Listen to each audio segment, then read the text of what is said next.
আজকে আমার আলোচনার বিষয় মাত্র ২টি পজিশন দ্রুত বীর্যপাত ঠেকাতে পারে। দেশের এবং প্রবাসের ভাই-বোনদের প্রতি সালাম। আসসালামু আলাইকুম। আমি প্রভাষক ডাক্তার রিক্তা পারভীন, হোমিওপ্যাথি এবং আয়ুর্বেদিক চিকিৎসক। চেম্বার সেবা হোমিও কমপ্লেক্স অ্যান্ড সেবা ডিজিটাল ল্যাব, উপজেলা মডেল মসজিদের পূর্ব পাশে, শিমুলিয়া, মাগুরা। আজকে একটি বিপরীতধর্মী বিষয় নিয়ে আলোচনা করব। অর্থাৎ এই বিষয়টির উপরেই হুবহু অনেক ভিডিও করা হয়েছে যে ওষুধ নিয়ে। তো আসলে অনেকে ওষুধ খেতে চায় না। ওষুধ ছাড়াই কিভাবে সমস্যার সমাধান করা যায়? অর্থাৎ আজকের বিষয়টি কিন্তু খুব ইন্টারেস্টিং। যাদের দ্রুত বীর্যপাত হয়, বীর্যপাত রোধ করার জন্য, ঠেকানোর জন্য আ ওষুধ ছাড়া মাত্র ২ টা পজিশন কিভাবে কাজ করতে পারে? সে বিষয় নিয়ে আলোচনা করব। আসলে সেক্স একটা আর্ট, একটা শিল্প। এটা নিজের মতো করে তৈরি করে নিতে হয়। তো অনেকে সেটা বোঝে এবং এপ্লাই করে, অনেকে বোঝে না। তো এই যে আ সেক্স বিষয়ের উপরে বিখ্যাত একটা গ্রন্থ রচিত হয়েছে, 'কামশক্তি' গ্রন্থ। এটি অ্যা অর্থাৎ 'কামসূত্র' গ্রন্থ, এটি ভারতে রচিত হয়েছে। তো এখানে কিন্তু অনেক পজিশন দেওয়া আছে। অনেক পজিশন। কোন পজিশনে স্ত্রী সুখ পায়, কোন পজিশনে স্বামী সুখ পায়, আবার কোন পজিশনে দীর্ঘ সময় সহবাস করা যায়। তো আজকে আমি মাত্র ২টি পজিশনের কথা বলব, যে ২ টা পজিশন এপ্লাই করলে দীর্ঘ সময় সহবাসে লিপ্ত থাকা যায়। সেটা কোনো ওষুধ ছাড়া, নিজস্ব কোনো শক্তি ছাড়া। কারণ সহবাস একটা শক্তির বিষয়। পর্যাপ্ত এনার্জি কিন্তু লস হয়।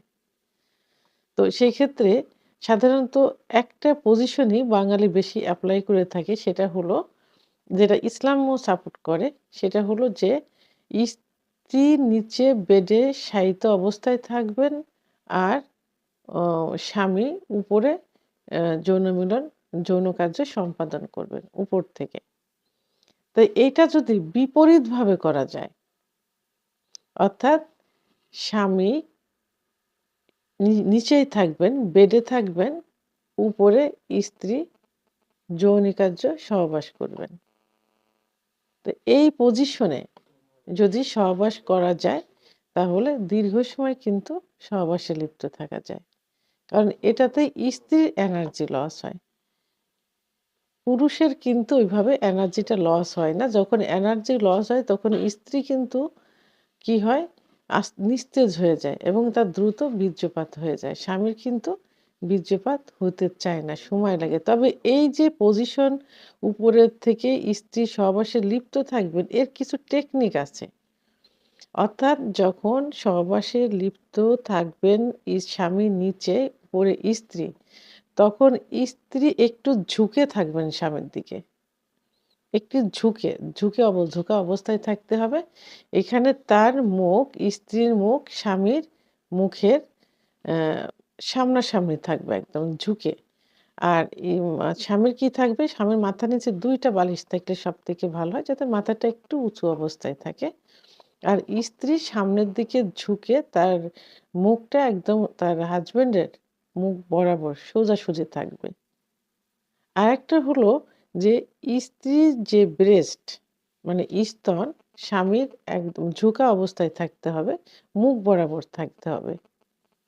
এই পজিশনে যদি সহবাস করা যায়, তাহলে দীর্ঘ সময় সহবাসে লিপ্ত থাকা যায়। তাহলে এটা গেল একটা পজিশন। আরেকটা পজিশন, এই পজিশন সাধারণত আ এল সিস্টেম, অর্থাৎ স্ত্রী সামনে এল সিস্টেমে শুয়ে থাকবেন।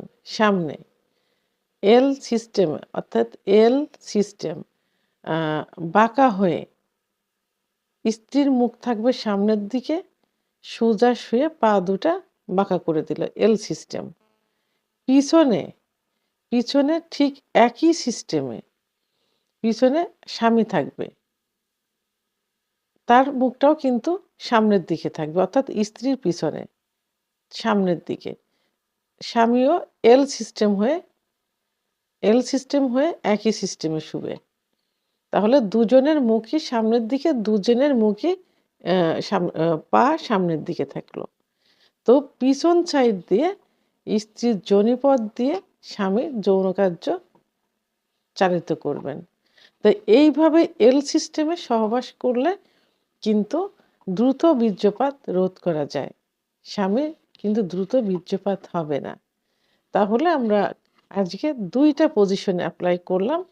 একটা পজিশন হলো স্ত্রী উপরে থাকবে, স্বামী নিচে থেকে যৌন কার্য পরিচালনা করবে এবং তার কিছু সিস্টেম আমি বলেছি।